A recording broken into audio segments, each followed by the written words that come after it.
বিশ্বনবী একবার সেজদায় আছেন। কিসে আছেন? চিল্লা এখন।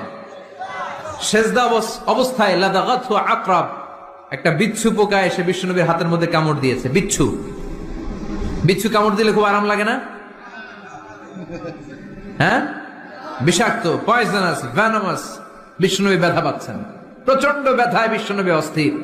বিশ্বনবী বললেন, লাআনাতুল্লাহি আলাল আকরাব, এই বিচ্ছুর উপর আল্লাহর লানত।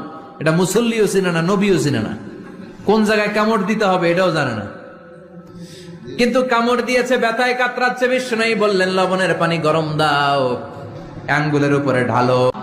এজন্য ব্যথা পেলে, সাপে কামড়ালে, বিচ্ছু কামড়ালে, বল্লা কামড়ালে, মধুপোকা কামড়ালে কি করবেন? সূরা ইখলাস, সূরা ফালাক, সূরা নাস। আবার বলেন, সূরা ইখলাস, সূরা ফালাক, সূরা পড়ে ফু দিবেন।